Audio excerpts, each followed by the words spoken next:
Hello friend, online classes पर आप सभी लोगों का स्वागत है। खैर मकदम है, मैं आपकी खिदमत में एक बार फिर हाजिर हूँ, एडवोकेट मोहम्मद बुकीम। दोस्तों, मैं एक इम्पोर्टेंट टॉपिक पर चर्चा करने वाला हूँ, जो टॉपिक है कि गिरफ्तारी के बाद की जो प्रोसेस है, इस पर मैं चर्चा करूँगा। मैं ऑलरेडी गिरफ्तारी की जो सीरीज है, मैं आज ये तीसरा वीडियो बना रहा हूँ। दोस्तों, अभी तक मैं चाहता हूं कि एक मेंस का टॉपिक पर इसी पे चर्चा करने के लिए मैं आपको वादा किया था, हर डेली में आपको मेंस की सीरीज पे मैं चर्चा करूंगा। दोस्तों, ये आज का जो टॉपिक ये है कि कुछ टॉपिक हमसे बच गए थे, गिरफ्तारी से संबंधित जो सारे प्रोसेस थे, कुछ टॉपिक छूट गए थे और आज मैं कंप्लीट करूंगा।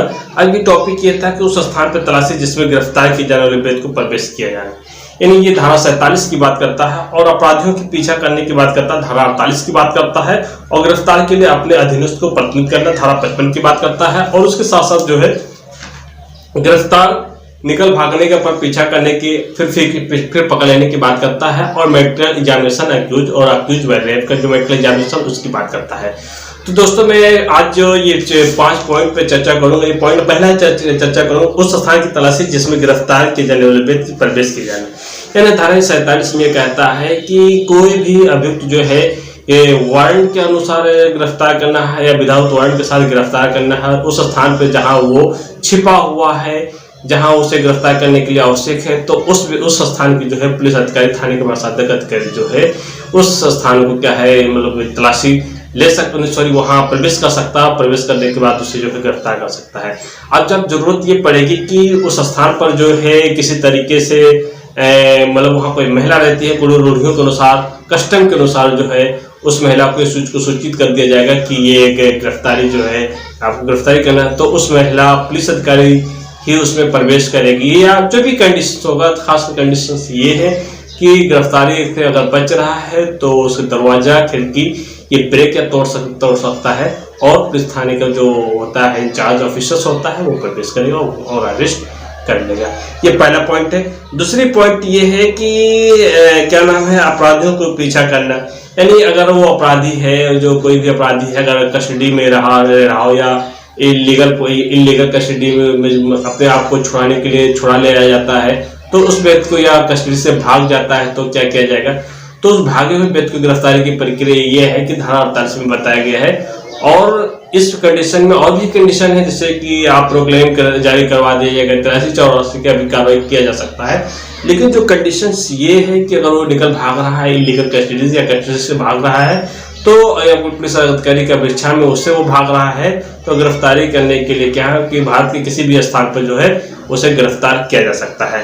और गिरफ्तारी के लिए अपने जो है अधीनस्थ को प्रतिनिधित्व करना, यानी कि धारा 55 में बताता है कि गिरफ्तारी करने के लिए क्या नाम है, कोई अपना अगर सीनियर ऑफिसर होता है वो किसी को अपॉइंट करता है, तो उस चीज को सूचित कर देगा, वो चीज को आदेश कर देगा कि इस व्यक्ति को आपको गिरफ्तार करना है, और गिरफ्तार करना वो रिटन में ऑर्डर करेगा। उसके तहत जो है ऑफिसर को जो है इंचार्ज ऑफ ऑफिसर अपॉइंट करता है, किसी अन्य व्यक्ति को भी अपॉइंट कर सकता है। ये बात करता है, धारा 55 की बात करता है। और उसके बाद में कहता है कि निकल भागने या पीछा करने पर पकड़ लेने की सख्त की बात करता है, वो धारा 60 की बात करता है। दोस्तों, मैं अब ये चर्चा करूंगा कि, और उसके बाद में मेडिकल एग्जामिनेशन की बात करूंगा। मेडिकल एग्जामिनेशन की क्या बात करते हैं उसके संबंधित जो मैं आज बात करूंगा। इसमें ये है कि गिरफ्तार व्यक्ति जो है मेडिकल एग्जामिनेशन की बात करता हूं तो 53-53A और धारा 54 में बताया गया गिरफ्तार व्यक्ति की परीक्षा के संबंध में। और उसके साथ साथ दोस्तों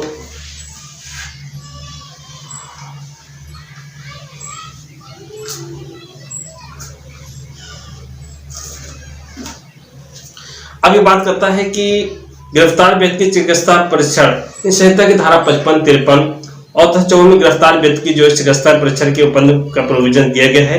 पुलिस अधिकारी के प्रार्थना पर चिकित्सा व्यवसाय का परीक्षण पहले, और दूसरा है कि पुलिस अधिकारी जो है रिक्वेस्ट करेगा कि एग्जामिनेशन के लिए, और दूसरी बात यह है कि गिरफ्तार व्यक्ति ही रिक्वेस्ट करेगा मेडिकल एग्जामिनेशन के लिए, दोनों ही रिक्वेस्ट करता है। इस पर हम चर्चा करेंगे।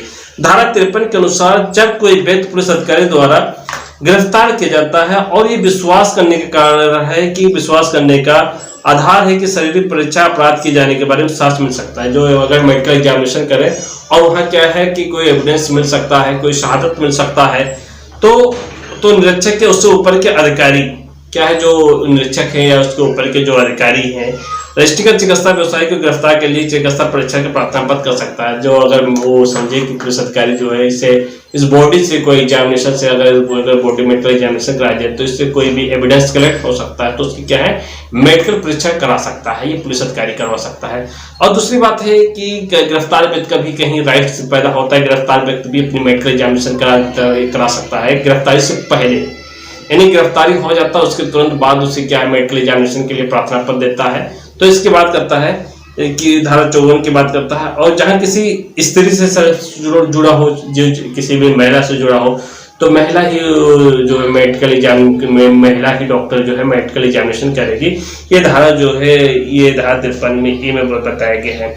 अब ये बता 53 ए 54 पे परीक्षा से संबंधित बात किया गया है। पहली बात है कि जो है ब्लड लेना, ब्लड के जो धब्बे हैं उसको लेना, श्रीमान है, लैंगिक अपराधों की दशा में सुझाव है, थूक है जो स्वेद है, बाल के नमूने हैं, अंगुली और नाखूनों का तनने के आधुनिक वैज्ञानिक तकनीकें, डीएनए प्रोफाइल की जांच सम्मिलित है। अब ये जो मेडिकल रजिस्टर्ड एक्ट के थ्रू यानी सेक्शन 2H के तहत जो है डिफाइन, उस एक्ट के तहत जो है वो मेडिकल हॉस्पिटल जो रजिस्टर्ड होना जरूरी है। उसी में क्या नाम मेडिकल एग्जामिनेशन कराया जा सकता है।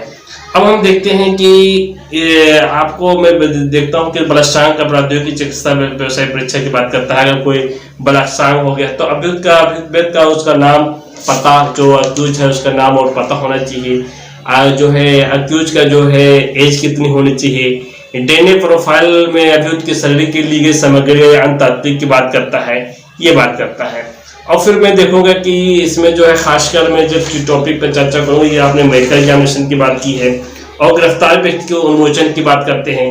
तो धारा 62 के अनुसार जो पुलिस अधिकारी है वो अरेस्ट किया हुआ है तो उसके उन्मोचन की बात करते हैं। तो अगर वो पुलिस अधिकारी को जो है पुलिस अधिकारी समझ किया है, उसने जो है सिक्योरिटी या बॉन्ड जो है दे दिया हो, या मजिस्ट्रेट की विदेश आदेश से जो है स्पेशल ऑर्डर से उससे जो है डिस्चार्ज किया जाता है, ये बात करता है। अब ये कहीं अब पुलिस अधिकारी की रिपोर्ट है कैसे सुपुर्द किया जाएगा, पुलिस रिपोर्ट गिरफ्तारी की रिपोर्ट कैसे दिया जाएगा, तो ये गिरफ्तारी की रिपोर्ट जिला मजिस्ट्रेट कैसे देगा, तो ये बात करता है जिला मजिस्ट्रेट या उपखंड मजिस्ट्रेट डीएम या एसडीएम जो है उसके बारे में प्रक्रिया करता है। तो धारा 58 के अनुसार किसी जिले के अंतर्गत सभी पुलिस थाने के भाषाधक अधिकारी अपने थाने की सीमा के अंतर्गत बिना वारंट की गिरफ्तार किए गए सभी व्यक्ति की रिपोर्ट जिला मजिस्ट्रेट या उसके निर्देशा पर उपखंड मजिस्ट्रेट को देगा। ये तथ्यहीन है कि ऐसे व्यक्ति को जमानत दी गई हो या नहीं दी गई हो। ये भी खंड होगा कि ऐसे व्यक्ति को जमानत दी गई या नहीं दी गई, सारी की सारी रिपोर्ट जो है मजिस्ट्रेट को ये पुलिस अधिकारी देगा। ठीक है, अब वहीं पर हम बात करते हैं कि और उसके बाद में बात करते हैं कि अभियुक्त की चिकित्सा परीक्षा की बात करें। अब एक टॉपिक है कि आक्रामक आयुधों की जब्त करना।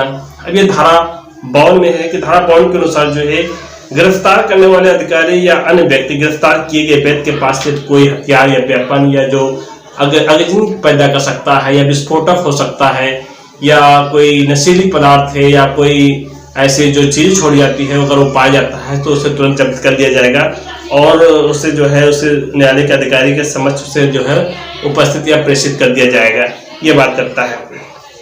और उसके बाद में गिरफ्तार व्यक्ति की तलाशी से रिलेटेड बात करता है कि गिरफ्तारी व्यक्ति की तलाशी की बात करता है। तो धारा 57 में गिरफ्तार किए गए व्यक्ति की तलाशी लेने के संबंध में प्रोविजंस किया गया है।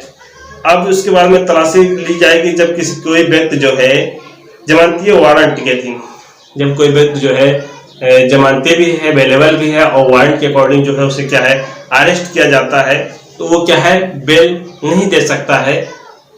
दूसरी कंडीशन में क्या क्या है, जब बिना वारंट यानी जब विदाउट वारंट के अकॉर्डिंग जो है या प्राइवेट पर्सन जो है उसे अरेस्ट करता है तो उसके दिन वो क्या है गिरफ्तार किया गया है और विधि रूप से जो है लीगली रूप से जो है वो जमानत देने में वो असमर्थ है। फिर उसके बाद में ये उस परिस्थिति में पुलिस अधिकारी उस व्यक्ति की तलाशी ले सकता है। अगर वो जमानत नहीं दे पा रहा है तो उस कंडीशन में है क्या है पुलिस अधिकारी जो है तलाशी ले सकता है। और पहने हुए आवश्यक वस्त्र जो पहने हुए आवश्यक वस्त्र हैं उसे छोड़कर जो है अन्य वस्त्र को क्या है वो जब्त कर लेगा और जब्त करने के बाद में उसकी एक रसीद बनाएगा, जितने भी वस्त्र होंगे उसकी रसीद बनाएगा, उस माल खाने में मुहर हस्तांतरित करके जो है अक्यूज को दे दी जाएगी, ये बात करता है। और उसके बाद में क्या नाम है, ये मतलब मैंने आपको चर्चा की है ये सारे टॉपिक पर।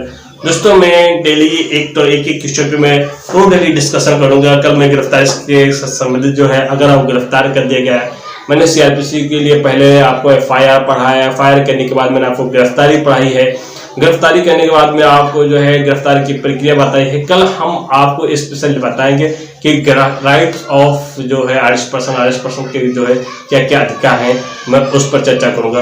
दोस्तों क्या नाम है, अभी तक हमारे ऑनलाइन क्लासेस जो है अभी तक सब्सक्राइब नहीं किए तो हमारे चैनल को सब्सक्राइब कर ले और कोई भी वीडियो डालूंगा उसकी नोटिफिकेशन आपके पास प्राप्त हो जाएगी। Thank you.